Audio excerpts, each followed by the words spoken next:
Vječno pitanje, zaljubljeni smo, u vezi smo, ali on nikako da vas pita hoćete li se udati za njega. Nikako da klekne, nikako da odradi taj dio koji je zapravo ono što čekate cijelo vrijeme.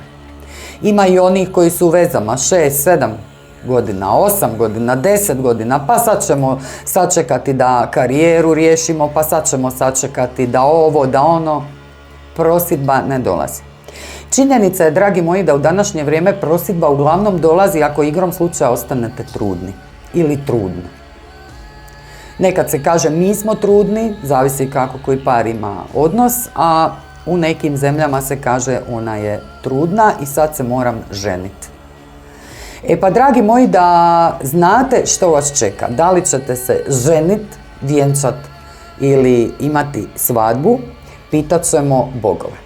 Dakle, tarot otvaranje samo za vas, kartama Freja, dragi moji, možete ih kupiti i sami, pa onda s prijateljicom na kavi otvarati tarot, vidjeti kako stvari stoje. Pitat ćemo, znači, nordijske bogove. Dakle, da li ćemo se vjenčati? Zamislite, dragi moji, svoju voljenu osobu, zamislite tu vašu vezu koja traje duže ili kraće. Zamislite se u poziciji s trbuhom ili bez trbuha, drage moje, ili vi muškarci zamislite svoju dragu trudnu ili netrudnu i otkrite da li ćete se vjenčati. Što znači za vas muškarce ovo bi otvaranje više bilo u smislu da li će ona pristati. Nadajmo se da hoće. Kada smo dobro izmiješali karte, predijelit ćemo ih na 3 dijela. I onda ćemo ih predijeliti na 3 kupića. Nasumično. Evo tu pred vama. Ono što vi trebate napraviti je sada skoncentrirati se ovdje na ovo i odabrati onaj prvi koji vam padne na pamet. Ne ono, joj ma ne, neću taj, drugi ću. Ne, onaj prvi koji ste odabrali. Sad.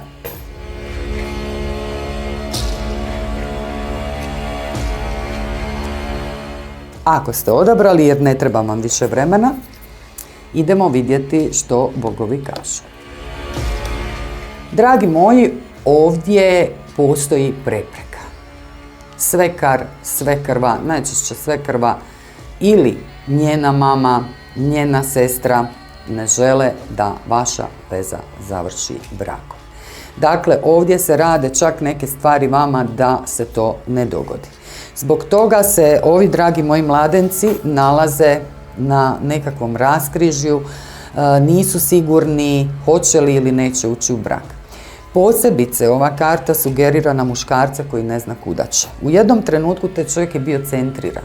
On je znao što želi, imao je svoj kompas. Međutim, kako je put odmicao, kako je vaša veza odmicala, kako su ove spačke i smicalice se sve više i više i više događale, tako je ovaj čovjek izgubio kompas. Sada na neki način još uvijek razmišlja o tom vašem braku, ali ne na način da je siguran hoće li se to desiti ili ne. Znači, mišljenje je čak prevagnulo da braka neće biti. Zašto? Zato što vidimo da je ova karta okrenuta naopako. Negativan utjecaj dvije ženske osobe,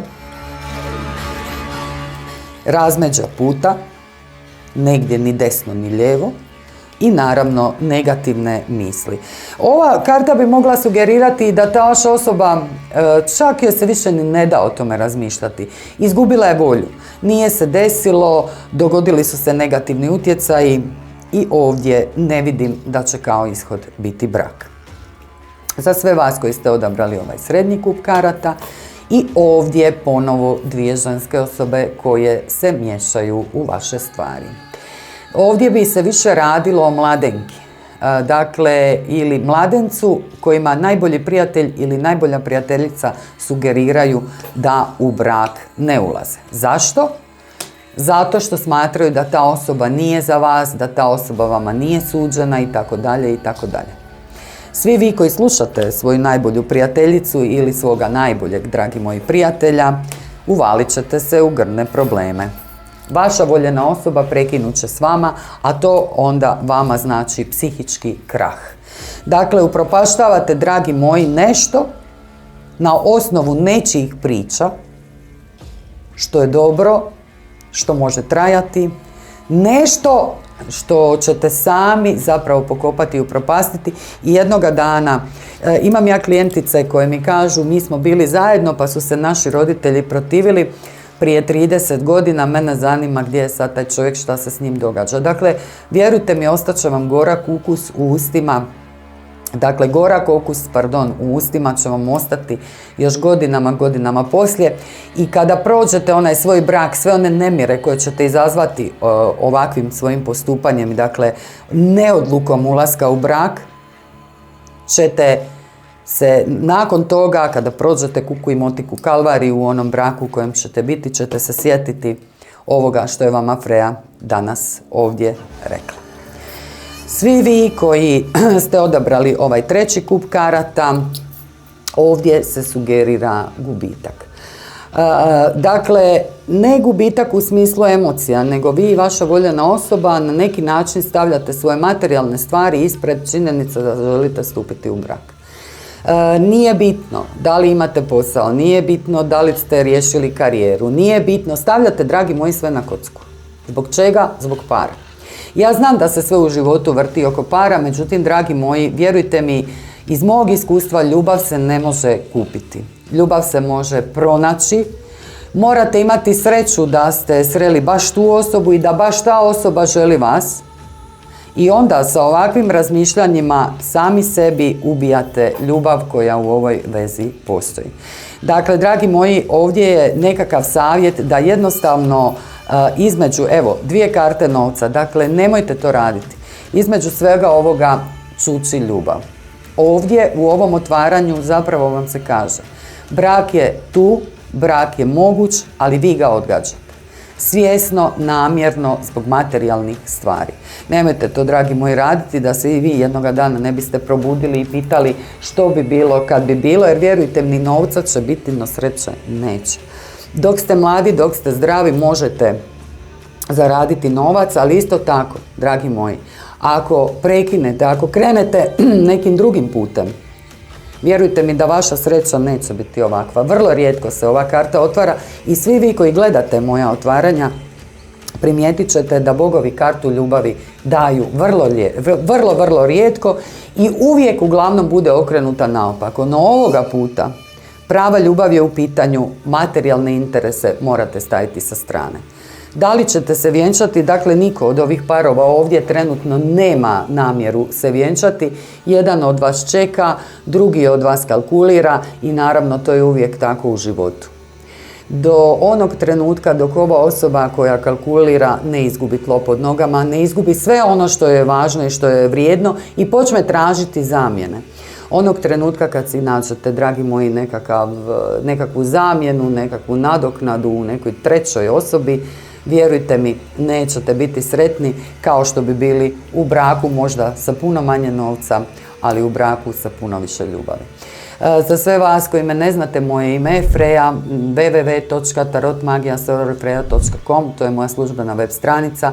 Tamo možete pronaći što ovdje u našem hramu, u alternativnom centru nordijskih bogova mi sve radimo. Što sve nudimo za vas i što možete kupiti, dragi moji, kod nas. Autorica sam ovih tarot karata, dakle možete ih kupiti i sami. Ovo su karte koje možete pronaći i u Novoj Arci, naravno.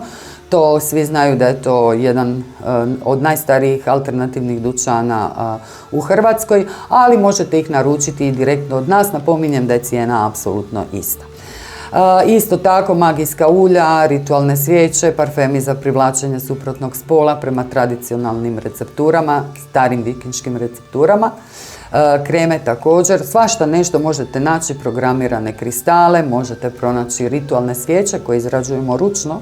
U tim svijećama se nalaze kristali i bilje, kristali koji vam nakon što svijeće izgore u određenu svrhu ostaju. Na tim svijećama naravno uvijek naslikane rune. Dakle, bez runa zapravo ovdje ne radimo ništa. Rune su ono čime se mi zapravo bavimo. Runske amajlije, dragi moji, svašta nešto postoji u našem centru. Odite, pogledajte to na našoj web stranici i web shopu, naručite slobodno. A s druge strane, dragi moji, možete nas i nazvati na broj mobitela +385 92 324 1928.